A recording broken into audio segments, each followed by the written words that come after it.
Hoje, gente, nós vamos falar do segundo capítulo do livro de vocês, que se chama Era Vargas. Por que esse nome? É o período que Vargas fica no governo. É o presidente que mais ficou tempo no governo. Ele fica 15 anos, de 1930 a 45. Ele assume logo após a Revolução de 30, aonde você tem a deposição de Washington Luiz, você tem a eleição de Júlio Prestes. Júlio Prestes é eleito, ganha a eleição, mas existe todo um golpe, toda uma articulação para que ele saia do governo e Vargas entre no lugar dele. Ele vai ficar ali de 30 a 45 e é um longo período onde Vargas centralizou o poder na mão dele. Ele faz com que esse governo, né, ele tem muitas características. Vamos entender um pouquinho delas. A primeira característica é a centralização do poder. Vargas, ele é centralizador, ele detém o poder na mão dele durante 15 anos. Ele também tem uma política trabalhista. Ninguém pode negar que, apesar de ter tido uma ditadura nesse período aí de Vargas, ele foi um político pro trabalhador. Se eu tenho direito a férias, 13º, final de semana, e todos os direitos trabalhistas, uma carteira de trabalho, foi no governo de Vargas. Ele é chamado até o pai dos trabalhadores. Ele também faz uso da propaganda política, que é genial para um político, né, que quer dominar. Uma das ações dele, né, A Hora do Brasil, existiam jornais em que você só podia falar de acordo com o interesse do governo. Ele também colocou na escola, né, a disciplina OSPB e Moral e Cívica. Moral e Cívica até o 9º ano e o OSPB do ensino médio. Essas disciplinas nada mais eram do que disciplinas para falar bem do governo, a criança decorava quais são os símbolos do governo, né? O que o brasão significa, o que cada estrela na bandeira significa, qual é a função de um vereador, de um deputado, quem é o nosso presidente, o que ele faz, o que ele deixa de fazer. Era uma disciplina para te ensinar essa questão política mesmo, tá? Voltada para os interesses do governo na época.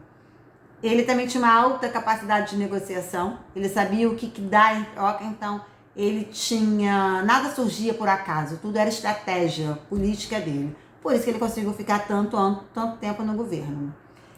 Ele também tinha uma postura, né? O poder dele estava relacionado à relação direta com tudo, tanto industrial quanto populacional. Ele lidava tudo diretamente. Ele defendia a união das massas. Essa liderança do carisma dele, ele era muito carismático. E o sistema partidário era muito frágil na época, né? Não tinha partidos políticos consolidados e tal. A transição dele no poder foi um processo longo, para ele poder chegar ao poder, né? Tanto que eu falei logo no início desse vídeo que ele vem de um golpe. Júlio Prestes ganha as eleições, não é ele, mas aí ele vai lá e consegue fazer a Revolução de 30 e tudo mais. Ele vem nesse período, né, de uma aliança liberal, para poder acabar com o presidente eleito, Júlio Prestes, e ele poder assumir o governo. Ele faz toda uma campanha, graças ao assassinato, né, de João Pessoa, que era o vice, ele consegue organizar isso. Deixa eu ver o que mais aqui é importante. As fases do governo de Vargas. Você tem o governo provisório, porque quando ele assume de verdade, ele não diz que está assumindo, ele fala que é provisoriamente, de 30 a 34, ele fica 4 anos chamando de provisório. Mas ali, nessa primeira fase do governo, ele já toma medidas para se estabelecer enquanto presidente. Esse movimento, apesar de tudo, ele foi fracassado, mas ele conseguiu ainda deter esse poder. Não foi o que ele queria. Ele vai trazer uma grande novidade, que é o voto feminino, né? Porque as mulheres já lutavam por isso há muitos anos e não conseguiam. E nessa nova Constituição, né, que ele faz, porque você vai ter, desculpa, eu pulei. Você vai ter em 1932, ele assume 30 e fica provisório em 34. Em 32, ele vai fazer uma nova Constituição.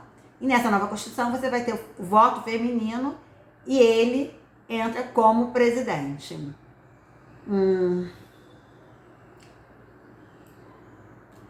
A nova fase é o governo constitucional, que estava lá graças à Constituição de 32, que vai ser de 34 a 37. Você vai ter como grupos, né, que vão lutar sobre isso aí. A IB, que é a Ação Integralista Brasileira, que é um grupo, né, de inspiração do fascismo, que vai ser ferrenho contra essa ditadura de Vargas, que não vai aceitar. E você tem a ANL, que é a Aliança Libertadora Nacional, que é um grupo comunista que surgiu na frente da luta antifascismo no Brasil. E é um grande líder desse grupo, é Luiz Carlos Prestes. Os dois grupos são contra o governo. Vai ter o último governo dele chamado de Estado Novo, que ele vai fazer algumas mudanças, vai vir as leis trabalhistas, né, que foi a CLT, consolidação das leis trabalhistas, que é o grande marco da história dele. Ele se enfraquece no final da Segunda Guerra Mundial, que é 1940, ele ainda fica até 45, e esse é o governo de Vargas. Ele vai conseguir alterar aí algumas coisas. Tá? Eu também coloquei um vídeo sobre o governo de Vargas, dá uma olhadinha e qualquer coisa eu estou por aqui. Até o próximo.